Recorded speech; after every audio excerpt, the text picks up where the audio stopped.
Dando andamento, questão número 11. O artigo 5º da Constituição Federal estabelece que todos são iguais perante a lei, sem distinção de qualquer natureza, garantindo-se aos brasileiros e aos estrangeiros residentes no país a inviolabilidade do direito à vida, à liberdade, à igualdade, à segurança e à propriedade. É incorreto afirmar. Letra A. É assegurado a todos o acesso à informação e vedado o sigilo da fonte em qualquer hipótese. Pessoal, primeiramente, é assegurado a todos o acesso à informação. A fonte de onde, por exemplo, a revista Veja tirou a informação vai ser mantida sob sigilo, se necessário ao exercício profissional. A Constituição vai dizer o seguinte, pessoal. Constituição Federal, sigilo da fonte. Olha lá. É assegurado a todos o acesso à informação e resguardado o sigilo da fonte quando necessário ao exercício profissional. Só vai ser resguardado o sigilo da fonte quando necessário ao exercício profissional. E na questão ele diz que vai ser resguardado o sigilo da fonte em qualquer hipótese. Em voz alta, é assegurado a todos o acesso à informação e resguardado o sigilo da fonte, quando necessário ao exercício profissional. Perfeito. Letra A, então, é a incorreta. Letra B, é livre a manifestação do pensamento, sendo vedado o anonimato. Quer falar? Fale, mas assine embaixo. É proibido o anonimato. Em voz alta, é livre a manifestação do pensamento, sendo vedado o anonimato.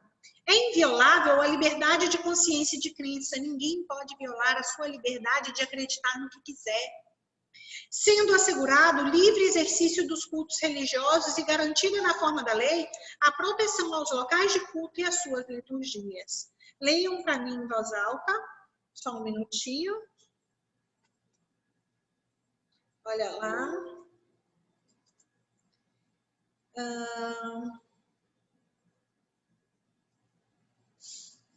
É inviolável em voz alta. É inviolável a liberdade de consciência. Sendo assegurado o livre exercício dos cultos religiosos e garantida, na forma da lei, a proteção aos locais de culto e às suas liturgias. Ok, pessoal? É inviolável a liberdade de consciência e de crença, sendo assegurado o livre exercício dos cultos religiosos e garantida, na forma da lei, a proteção aos locais de culto e às suas liturgias. Perfeito. Olha lá.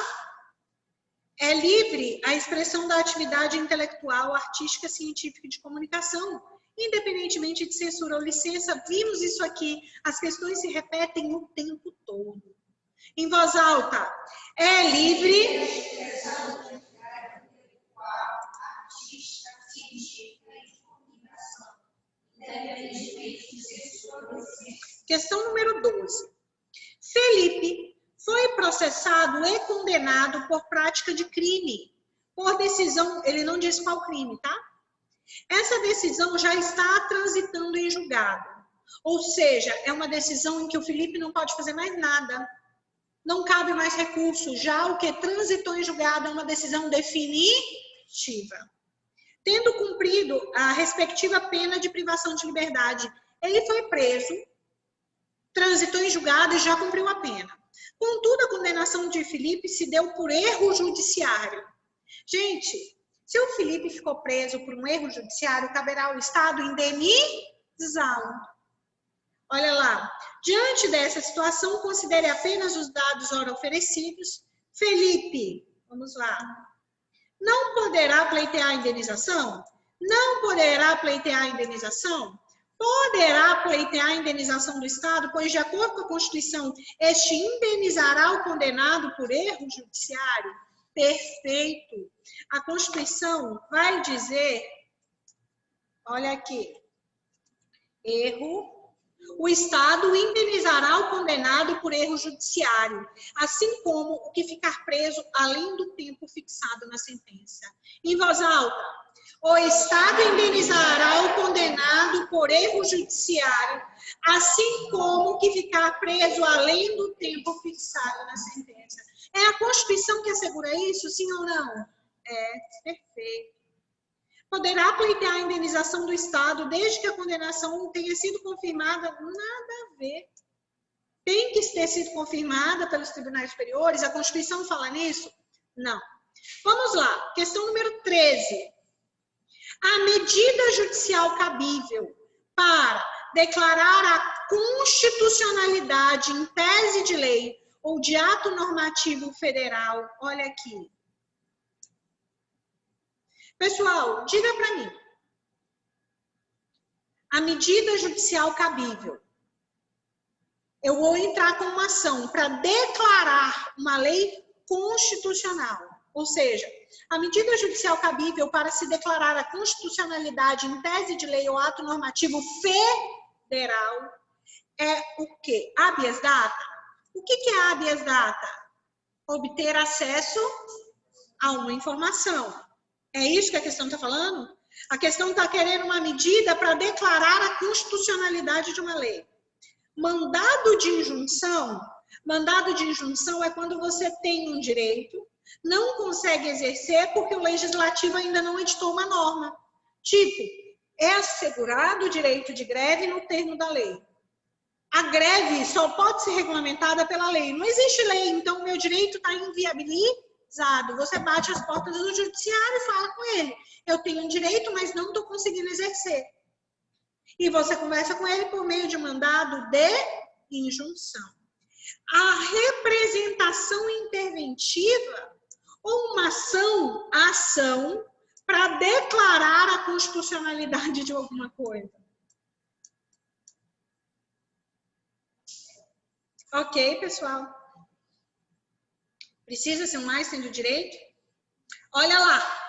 Pedro, servidor público estadual, formulou um requerimento de gozo de licença paternidade ao seu superior hierárquico. Gente, tudo, exatamente tudo no direito administrativo, ele gira em torno de um processo. O cara teve filho, ele vai entrar com um processo, um requerimento para pedir a licença paternidade. Aí ele diz assim, essa licença foi indeferida. É direito dele? É. E não teve qualquer fundamentação. Ou seja, o direito dele foi violado? Ele consegue proteger por meio de habeas corpus? Foi a liberdade dele? Foi acesso à informação? Mandado de segurança. A licença estava prevista no regime jurídico da categoria como um direito subjetivo do servidor, tendo sido o requerimento formulado no prazo legal, devidamente instruído com a certidão de nascimento do filho do requerente. Direito líquido e certo, ele colocou tudo, ele não precisa conversar com o juiz. Só do juiz ver o que é, pessoal? Aquela documentação, o juiz já vai o quê? Fazer a análise da legalidade.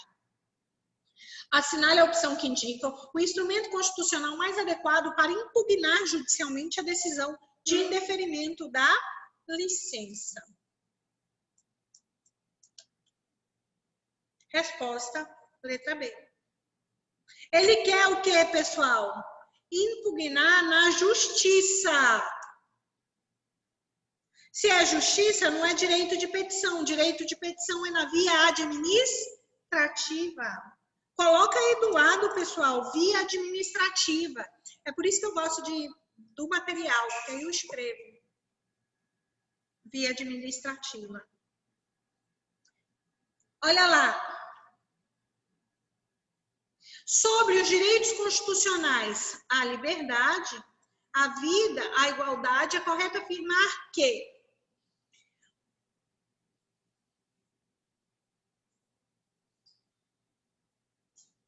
vamos lá? Posso? Prerrogativa de foro. O que é prerrogativa de foro, gente? Alguém sabe me dizer? Prerrogativa de onde um processo vai correr.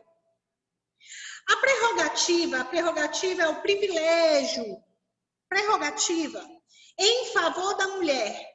E sua aplicação tanto para a ação de separação judicial, quanto para de divórcio direto, fere o princípio constitucional da isonomia de tratamento entre homens e mulheres.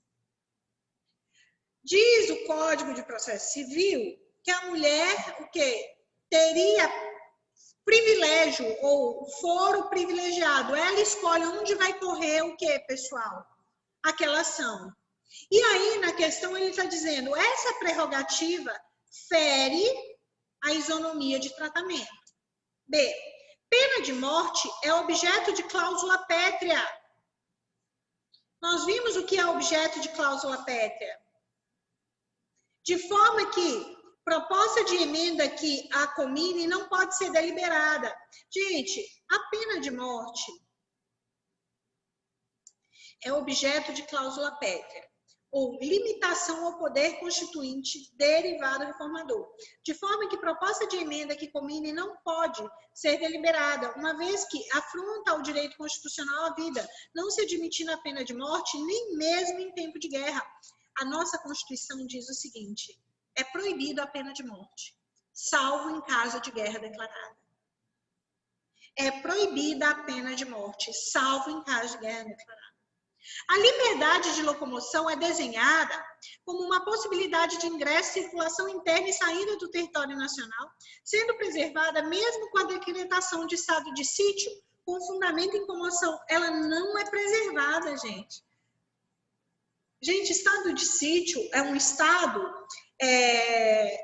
de grave problema do nosso estado. Quando a gente fala assim, estado de sítio, é uma situação grave em que o estado vai ter que declarar estado de sítio e durante aquele período vai ser objeto de limitação a alguns direitos, entre eles o direito de ir e vir. Nós não estamos em estado de sítio, mas nós temos um estado, pessoal, de calamidade que possibilita o Estado, a administração, limitar nosso direito. Quem é que pode sair depois das 10? Ninguém. Nada no direito é absoluto. Olha lá. Objeção de consciência é alusiva às obrigações legais a todos impostas, que podem ser eximidas por motivo de crença, sem que os direitos fundamentais de quem a opõe sejam perdidos ou suspensos, salvado o descumprimento de prestação alternativa. Ele quer o quê, pessoal? É correto afirmar o quê? Objeção de consciência é alusiva às obrigações legais a todos impostas, que podem ser eximidas por motivo de crença religiosa ou convicção filosófica ou política, sem que os direitos fundamentais de quem a opõe sejam perdidos ou suspensos, a não ser o descumprimento de prestação alternativa. Escusa de consciência ou objeção de consciência é aquela situação em que o sujeito não faz uma coisa por acreditar em algo. Eu não vou servir ao exército porque minha religião não permite pegar em armas. Essa escusa de consciência é alusiva a obrigações legais a todos impostas que podem ser eximidas por motivo de crença religiosa ou convicção filosófica ou política, sem que os direitos fundamentais de quem a opõe sejam perdidos. Ninguém pode ser privado de seus direitos por acreditar em alguma coisa. Você só vai ser privado se você, o quê, pessoal, invoca isso para se eximir de uma obrigação legal a todos imposta e se recusar a fazer algo de maneira alternativa. A questão está correta. Objeção de consciência é alusiva a obrigações legais a todos impostas, que pode ser eximida por motivo de crença religiosa ou convicção filosófica ou política. Eu posso deixar de fazer, pessoal, e não vou perder meus direitos, a não ser, posso perder se eu descumprir prestação alternativa. Entenderam, pessoal? Presta atenção. Deixa eu perguntar uma coisa. Por exemplo, tem pai e filho que não vacinam o filho. Pode estar incluído nessa situação? Pode. Porque acho que essas vacinas elas não condizem com a minha realidade. Nós temos no direito, e essas situações chegam até o Supremo, como, por exemplo, aquela transfusão de sangue de testemunha de Jeová, né? Já chegou, inclusive, essa situação no Supremo Tribunal Federal, e os tribunais superiores têm decidido que, se for criança, tem que ser feita a transfusão, independentemente da vontade dos pais. Se os pais não deixarem, vão fazer do mesmo jeito. Agora, se for adulto, ele pode escolher. tá? Essa questão aqui, assim, escusa de consciência é deixar de fazer algo que é obrigatório por acreditar em alguma coisa. Ninguém será privado de direitos por acreditar em nada. Ninguém pode ser privado de direitos. Você só vai ser privado de direito se você se eximir de uma obrigação legal a todos imposta e se recusar a prestar algo de maneira alternativa, tipo serviço militar obrigatório. Alguns não prestam por escusa religiosa, mas o Estado, de acordo com a lei, tem outras coisas para ele fazer, a não ser isso. Aí ele perde direito se ele deixar de fazer essas outras coisas. E é justamente o que ele está falando aqui. Essa escusa de consciência faz alusão à obrigação legal a todos imposta que pode ser eximida por meio de crença religiosa, convicção filosófico-política. E eu vou me eximir sem que os direitos fundamentais de quem a opõe sejam perdidos ou suspensos, a não ser se você descumprir prestação alternativa. Aí alguns direitos seus poderão ser limitados, ok? Eu quero...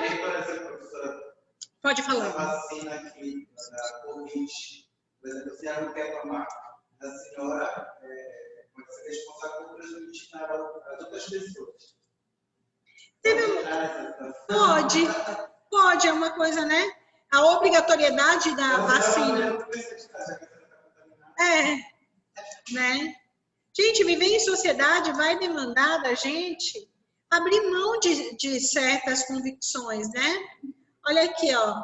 Deixa eu só fazer uma... Aqui não tem o comentário da questão.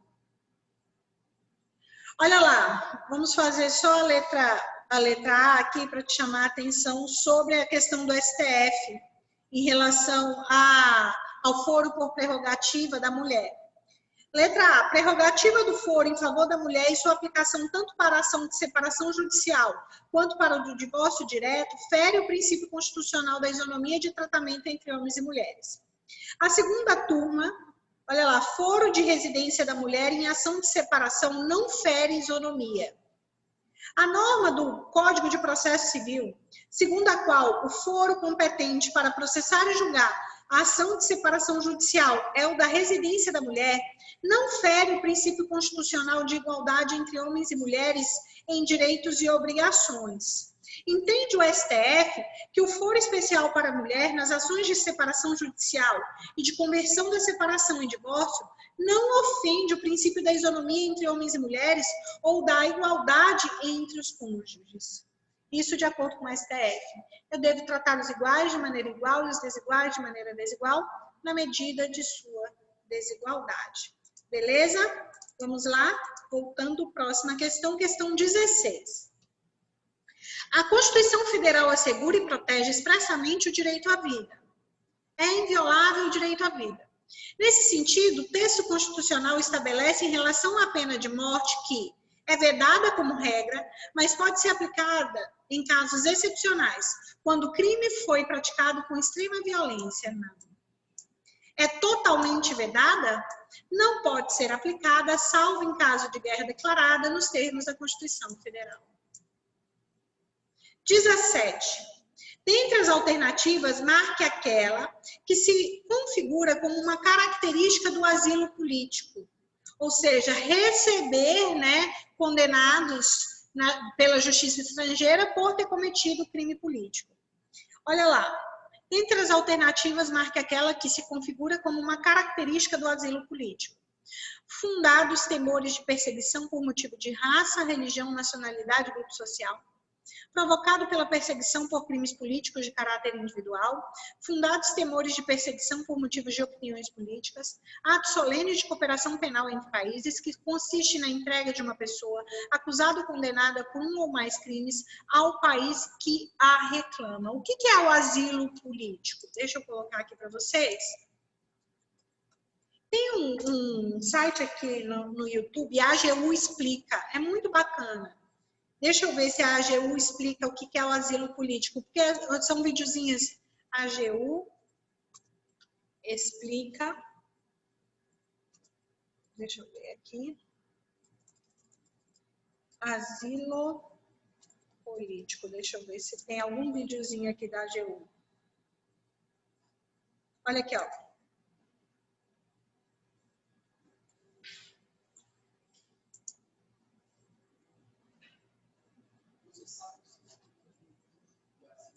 O controle está em contínuo. Aumentei para mim, por favor.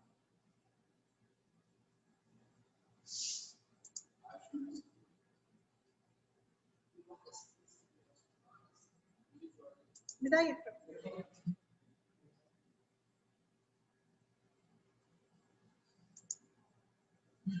Foi?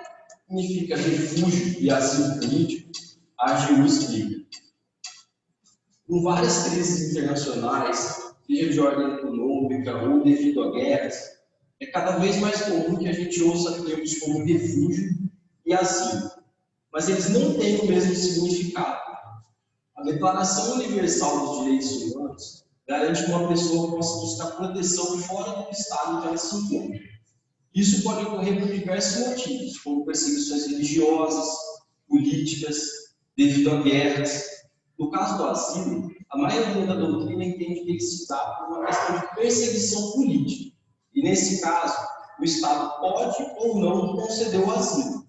Tem gerado várias críticas por parte da doutrina, tendo em vista que esse é um instituto de ordem humanitária.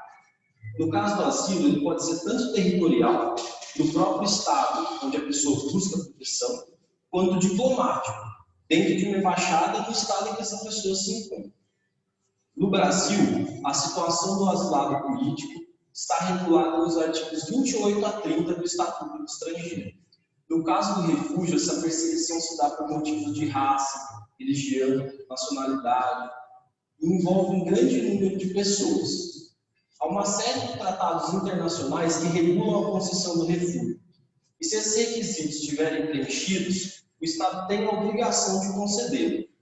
No âmbito internacional, cabe ao Alto Comissariado das Nações Unidas para os Refugiados verificar a aplicação ou não dessas regras de concessão de refúgio. No Brasil, quem cuida disso é o CONARE, um órgão vinculado ao Ministério da Justiça.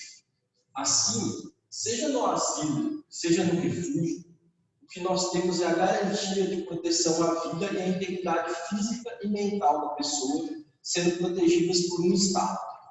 No mundo atual, como a gente convive com uma série de perseguições, e o Brasil tem uma tradição em receber diversos refugiados e imigrantes, esses temas são cada vez mais comuns e fazem parte do nosso dia a dia.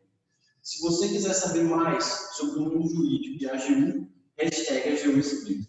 Legal, né? Vamos lá, então, para a questão.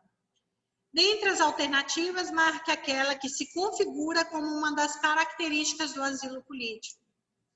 É um fundado temor de perseguição, provocado por...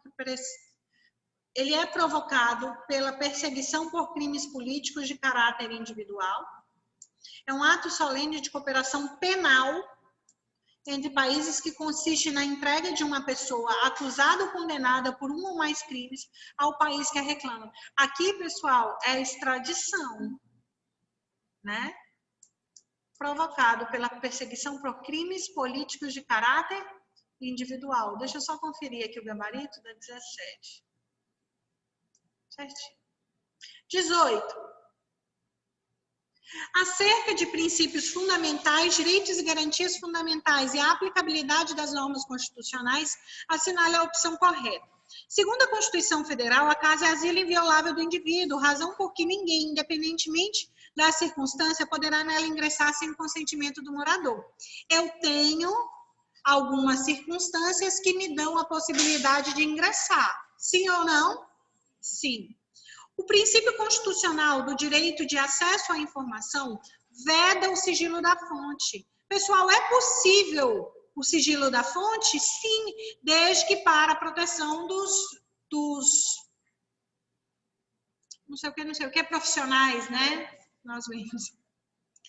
O repúdio à prática do racismo configura um dos princípios que norteiam a República Federativa do Brasil em suas relações internacionais. Se você for lá, pessoal, para a Constituição Federal e dar uma olhada nos princípios que regem o Brasil nas suas relações internacionais, nós vamos ver o seguinte, olha aqui. A República Federativa do Brasil rege-se nas suas relações internacionais pelos seguintes princípios. Falem comigo em voz alta. Independência nacional, prevalência dos direitos humanos, a autodeterminação dos povos, não intervenção, igualdade entre os estados.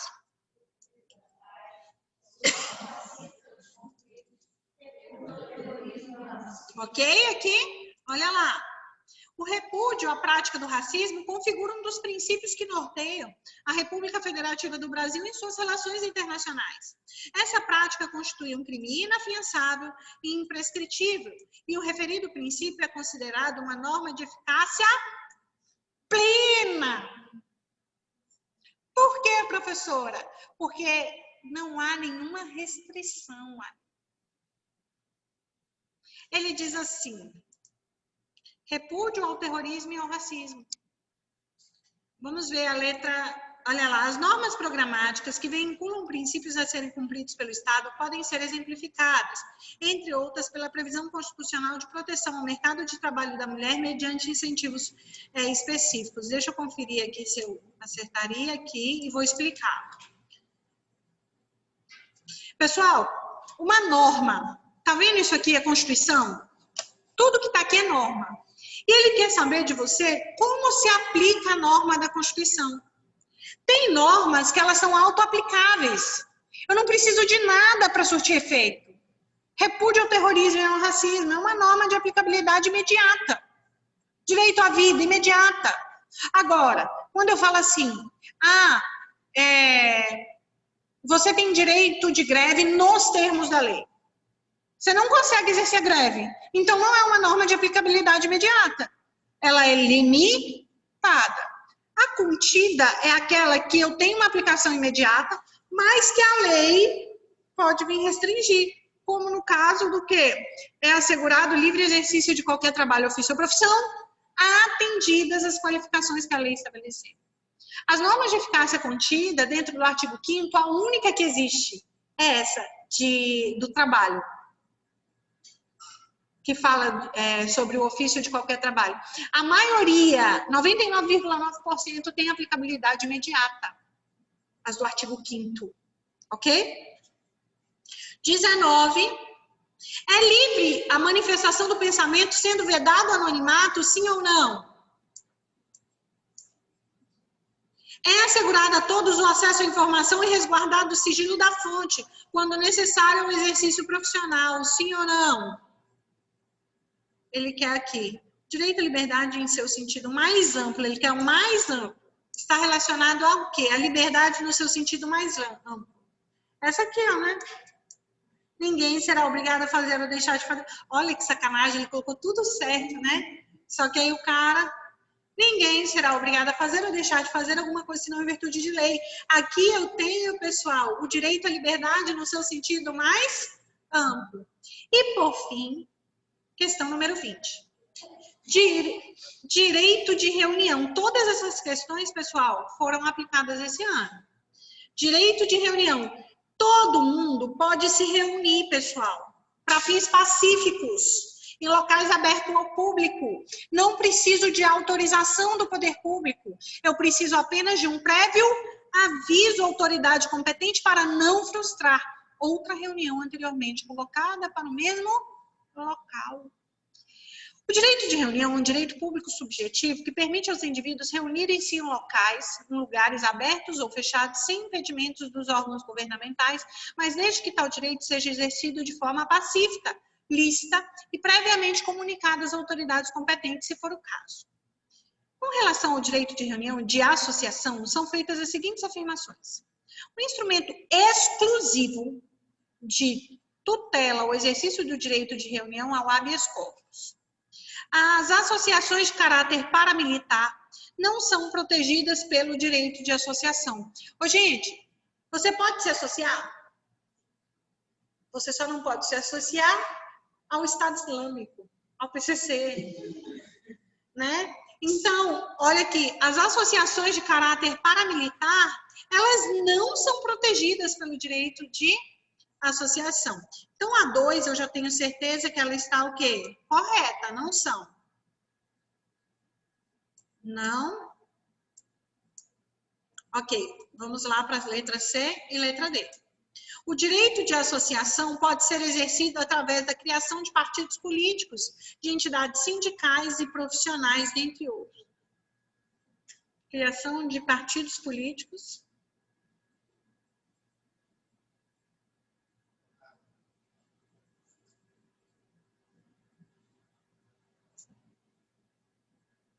Tá certo, porque, ó.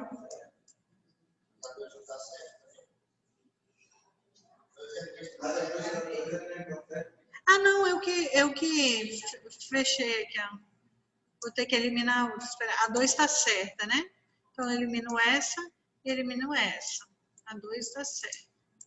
A 3 também. Então, vamos guardar isso aqui, ó. O direito de associação pode ser exercido através de criação de partidos políticos, de entidades sindicais e profissionais, entre outros. Eu marcaria essa aqui, ó. Olha aqui, ó. O instrumento exclusivo, não, mandado de segurança, né? Pode ser.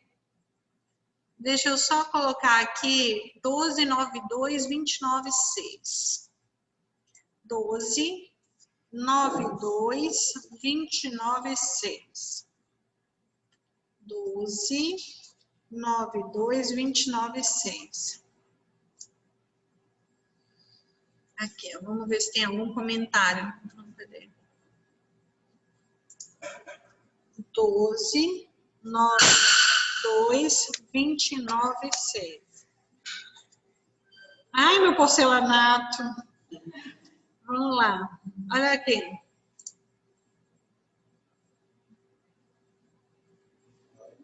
Olha, o artigo 5º, lá no inciso 68, diz: conceder-se habeas corpus sempre que alguém sofrer ou se achar ameaçado de sofrer lesão ou coação em sua liberdade de locomoção por ilegalidade ou abuso de poder. Ou seja, o habeas corpus é um remédio constitucional para a tutela do direito de locomoção e não do de reunião.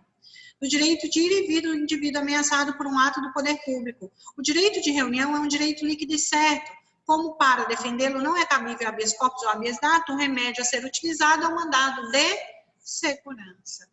Queridos alunos, alguma dúvida em relação a tudo que nós trabalhamos até agora? Nós fizemos 20 questões, em outro momento nós vamos resolvê-las, mas eu quero que vocês arrochem o máximo possível nesse material, ok? Até a próxima, se Deus quiser.